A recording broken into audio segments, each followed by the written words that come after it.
Hi guys, gagawa nga pala ako ng marinated na bango. Una, napikbit ko muna ng bawang. Kasi yung ano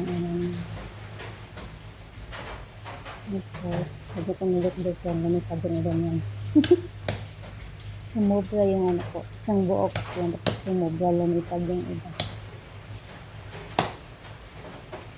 Huwag yung masyadong bagsakan ng ano, kasi ano, kasi sa katawan niya yung talsik niya.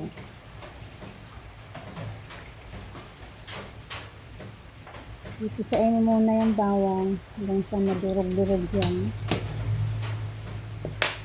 Nagbalat pa nga ako. Wait lang.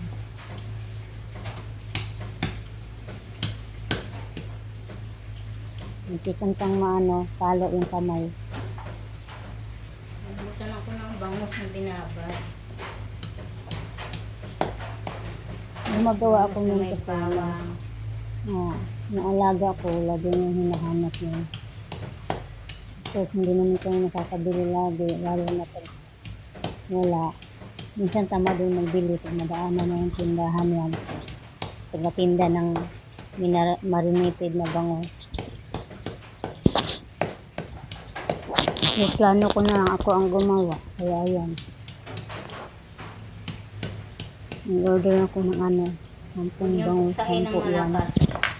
Hindi yung 10 na hindi mo buo. Kung ayaw niya Matiin mo magsilipado din yung yan. bawang. Pa cross line. Bawang yarn. Uy. Ayan na, bawang. Suka. Gano'n siya. Tapos, isang cup ng suka. Depende sa'yo kung ano yung ilan ang gusto mong suka. O kasi, gumawa na ako parang kalahati ng lagayan na yung nilagay. Mas na ko po, lumango yung hangit. Yeah. Tapos nakababad pa yun. Kasi utos ng amo ko. Yung pula, sobra pala yun sa kanya. Isang cup lang. Yan, kunti lang, isang cup lang yan. Sakto lang na naiwan. Sakto lang yung naiwan. Masarap yung suka na sugar cane Isang cup kaysa ng ano. suka. Ganyan suka, vinegar cane. Basta, yung gano'ng may para siyang kulay drama. Tsaka isang kalahati na. Sa una, isa lang. So, tinikman ko yung ano, iba siya. Dagdagan mo. Actually, nagkutsara pa ako ng una yan. Nang inano ko, hinalo.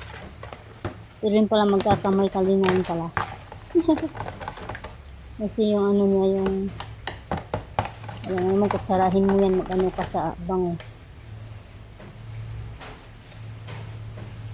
Ayan, Kalahati. isang kalahati. Ito lang tapos. Siyempre, hala-hala mo muna. Puros kunting asukal.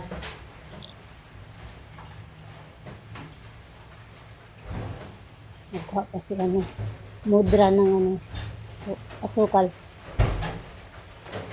Ang layo kasi ng asukal ng mudra. Ano, lumangoy ng kutsara. Kala ko ipis yun. Nagulat ako. Ano yung gumalaw? Yung kutsara pala nalunod. Kunting asukal.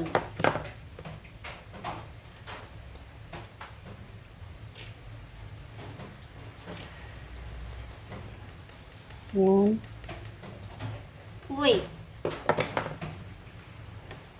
Swerte naman ang kutsara na to.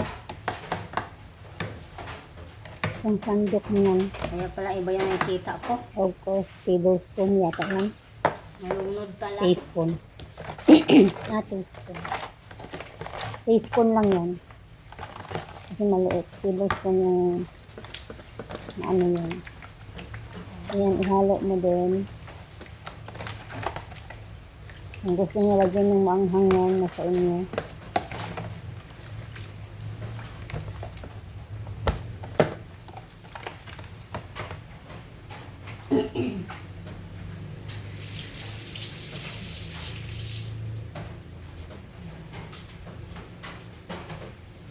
Hugas kamay kasi may bawang yung ano kamay, may hawak na res.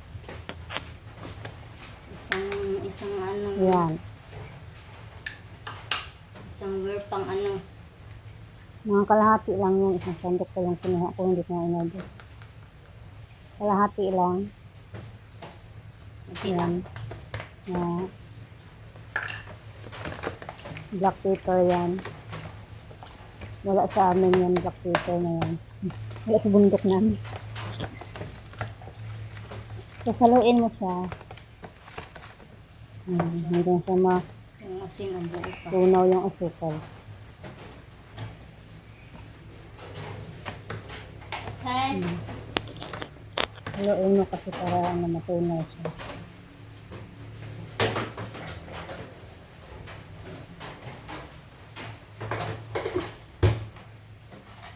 Nagligpit na si Mudra.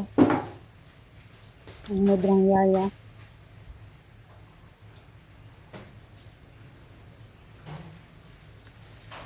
Posisyon kasi yung bangus kailangan.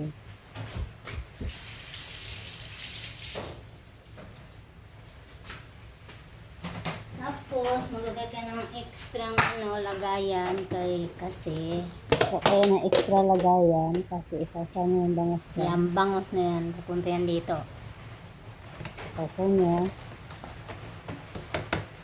Okay. Diba? Sausaw nyo Paghalo lang. niyo is mga katsara. Charurot. Kapag sausaw niya, nakakamay yan. Tapos malinis yung kamay. Pinutsara ko yan, bughukay, pero kailangan kamayin. Yan. Ganyanin niyo muna.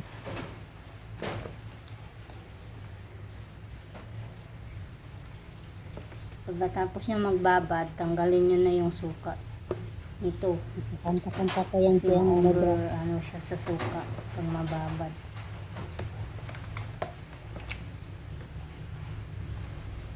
Ma-overluto.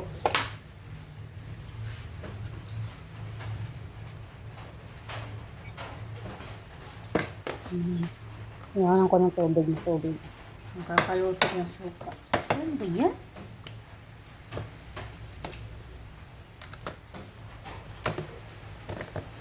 Malansa kasi pag ito mo lang, lagyan mo yung asin tapos walang ano, malansa. Paborito daw ng alaga ko. Pati sa isda Kinamay ng na yaya pinirito, niya. pag walang ano, malansa na siya.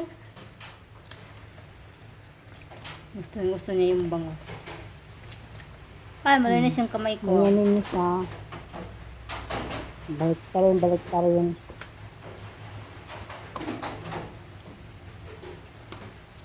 Pwede mo siya ito-stinto para nakipsip yung suka. Yung kasaloob ng isda. Lang Laman. kapantay yung bangos sa kanya. Laman. Basta bangos, wala siya dyan.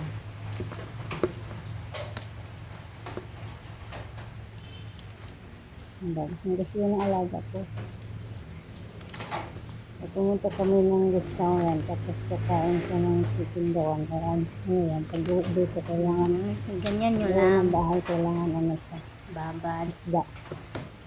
Pagkatapos niya magganito, tanggalin yung Ang suka. sobrang bulan ko yan pag wala Kasi yan. nakasawsaw na yung ano niyo eh. Yung pinagkamay-kamay ng yaya niya. Isda. Ma-overcook siya sa suka pag ano. Pinapaano niya sa suka. Pinapatulog. Masarap yan, tuktok na niya. Try niyo yung gawin. Hindi na kayo maghahanap ng bibili ko. Napatulog. Kailangan yung gumawa. Ganyan ako mag-ano. Pero yung bawang kukunin mo. Masarap din yung bangus pag ano. Yung suka lang iwanan niyo na. Yung Ano ba yan? medyo maliit yan. Yung hindi kasing laki niyan. Kasi mahal pala ng maliit. Ang hirap i-order kasi order yan eh. Ina-order namin sa palengke. Tapos, ibalik nyo lang siya. Meron akong susi. Of course, di mo siya i-ano. Sasay niyo ulit para maano siya. Second time. Makuha niyo yung taste niya. Ano.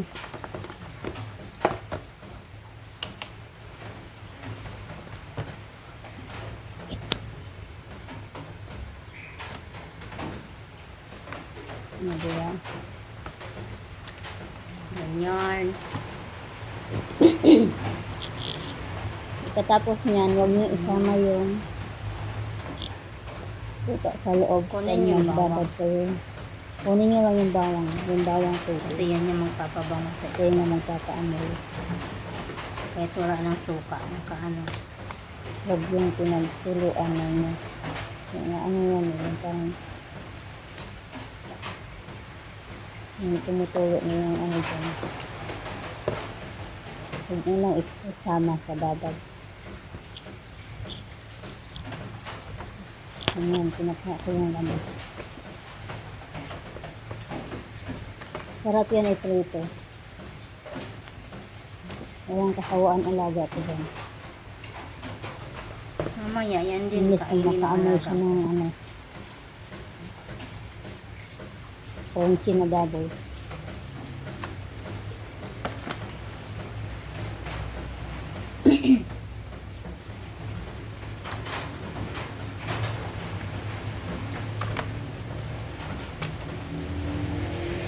Bagay ulit pala, hindi kami naka-order ng ano ulit.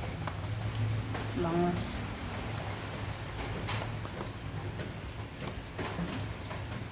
Kaya pa to.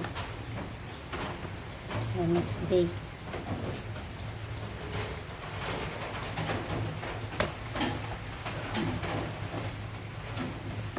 Ang sarap magkamay. Ayan. Ang ganda ng suka, oh.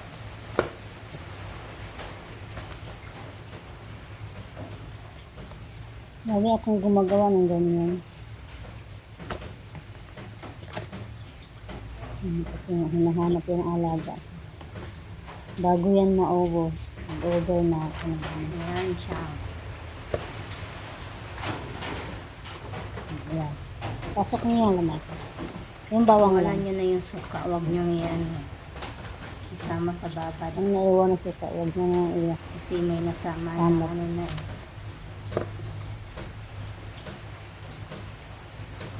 Ayan. Ayan. Ayan ang buhay Pinoy. Naubusan kasi ako last na umaga kanina. Ngayon pa po nagawa pang ano hapon. Ayan. Okay.